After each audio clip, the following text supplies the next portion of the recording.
Michael German is a former FBI agent who has experience with the terrorism watch list. What is the internal designation given to people who are on that watch list? Known or suspected terrorist. Do you need to be a known or suspected terrorist to be given that designation? No, you do not.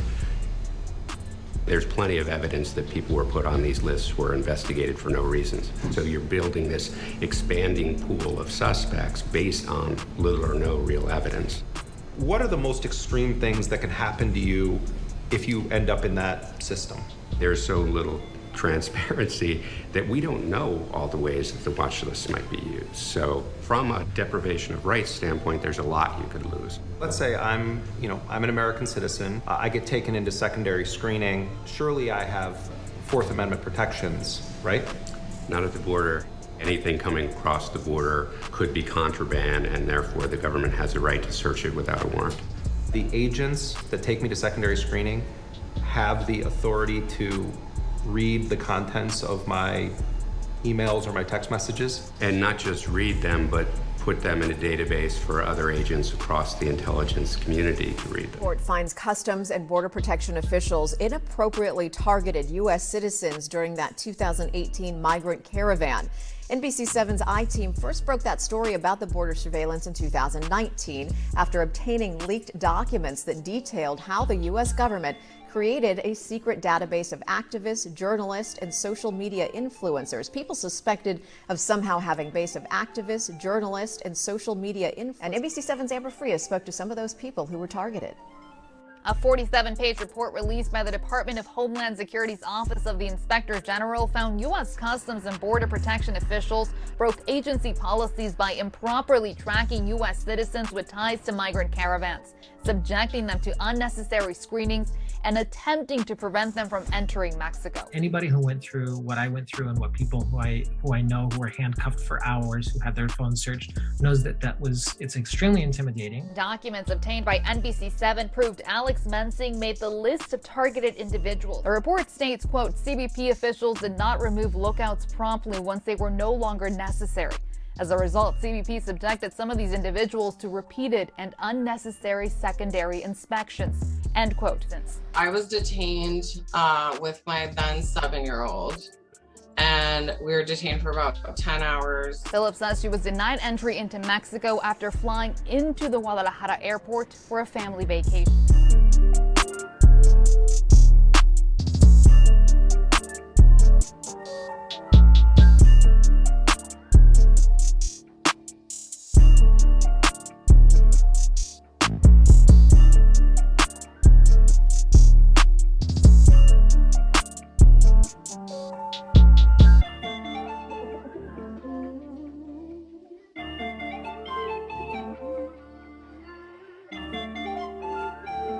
Neighboring school district for fighting.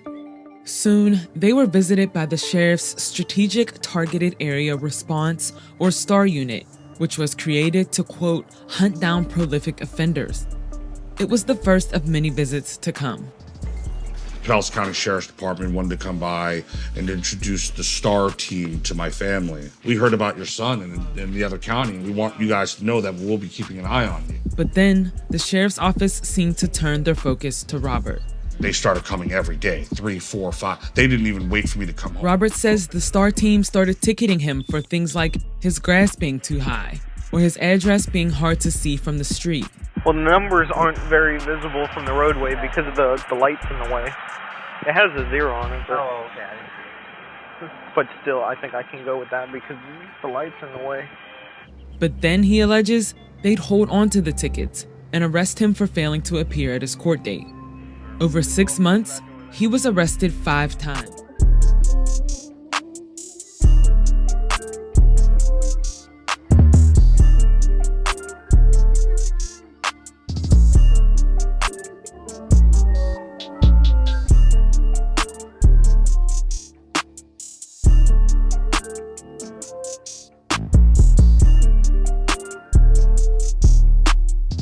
A recent investigation by the Tampa Bay Times revealed the Pasco County Sheriff's Office is listing more than 400 at-risk students as potential future criminals. The Tampa Bay Times investigation found that the Pasco County Sheriff's Office has maintained a secret database of people they think are likely to break the law, calling it intelligence-led policing. The agency also uses information shared by the school district and Florida Department of Children and Families, like attendance records, grades, and details about students' home life. The data then is used to track, quote, juveniles who are at risk of becoming prolific offenders.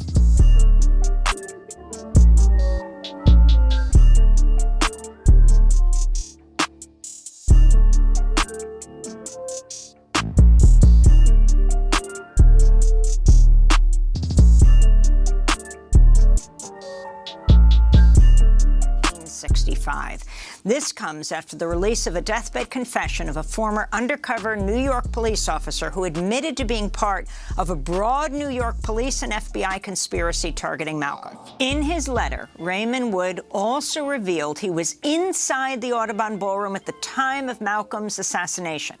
At least one other undercover New York police officer, Gene Roberts, was also inside after infiltrating the security team of the Organization of Afro-American Unity, the group Malcolm founded after leaving the Nation of Islam. In his letter, Raymond Wood openly says one of the men, Thomas Johnson, was innocent and was arrested to, quote, protect my cover and the secrets of the FBI and the NYPD. What do you think happened?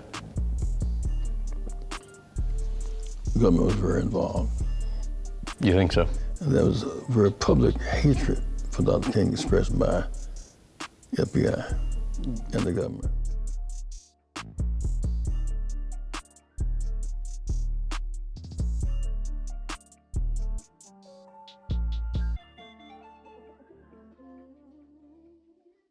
'40th anniversary of the death of Black Panther leader Fred Hampton. On December 4th, 1969, Chicago police raided Fred Hampton's apartment, shot and killed him in his bed. He was just 21 years old. Black Panther leader Mark Clark was also killed in the raid. While authorities claimed the Panthers had opened fire on the police who were there to serve a search warrant for weapons, evidence later emerged that told a very different story. That the FBI, the Cook County State's Attorney's Office, and the Chicago police conspired to assassinate Fred Hampton. Noam Chomsky has called Hampton's killing the gravest domestic crime of the Nixon administration.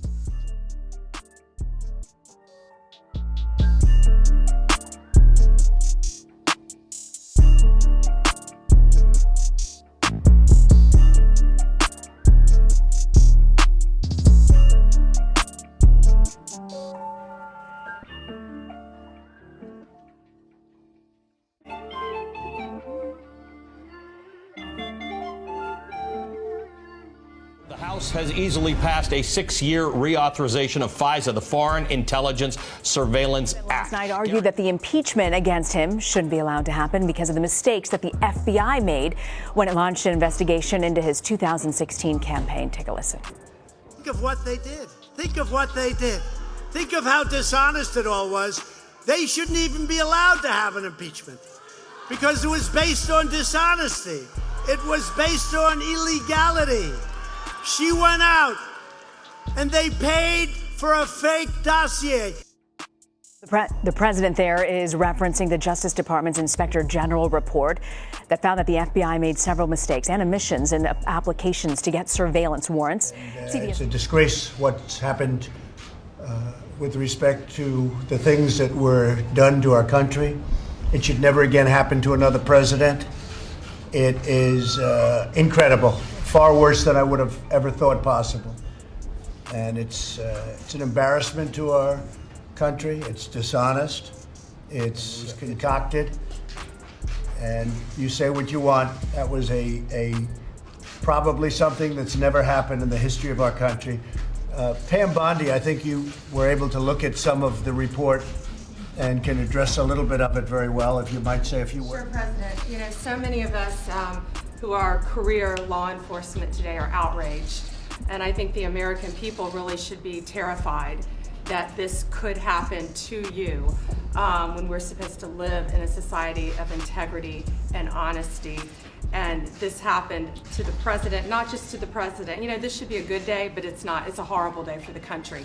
That this could happen to the president of the United States, that they could fabricate falsify emails, lie, and omit exculpatory evidence in order to continue this witch hunt against the President of the United States.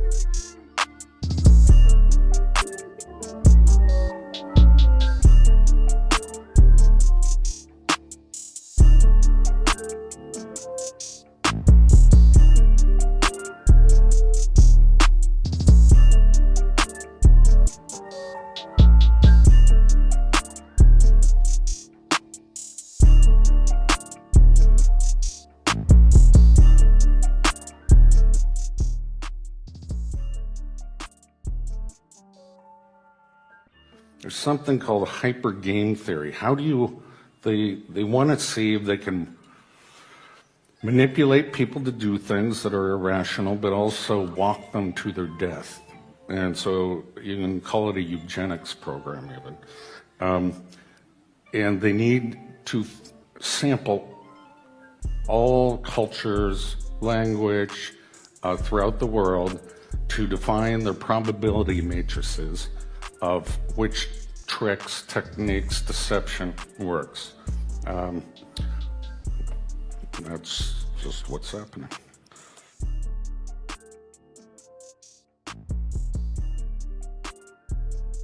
Yeah, can you elaborate on hyper game theory and so-called walking people to their death? Okay.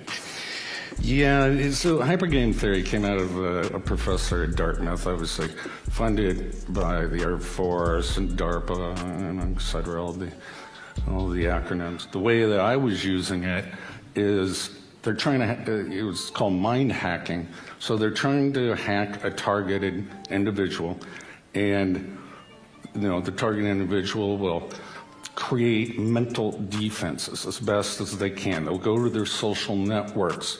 Well, what do? They try to disrupt the social network, so you have no family or friends. It's a back and forth game that they're trying to find out the maximum probability of death, and the example that you use, where you'll commit suicide or you'll harm somebody, become a Manchurian candidate or something like that. So it's huge database of probabilities across all the variations of mind. Malevolent elite in this world. The potential for the potential danger here is enormous. It is, and I think there may be an agenda to depopulate the world. Oh, I think there is.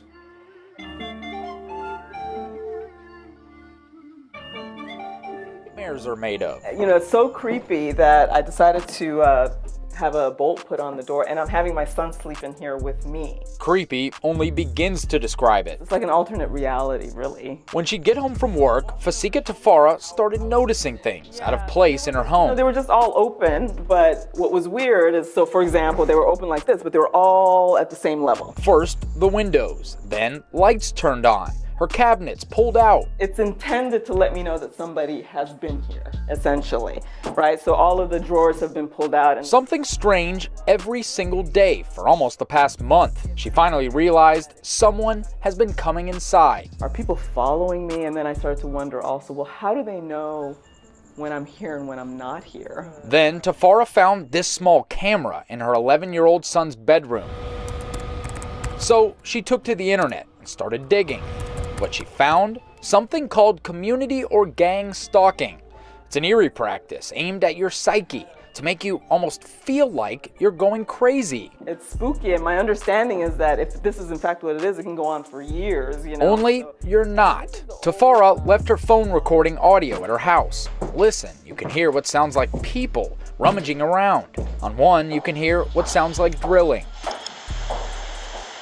So this hole here has been cut into the attic space. Tafara says detectives have been to the house. It's kind of like, if it happens again, call us, but there's not much we can do. Something that makes this even more terrifying.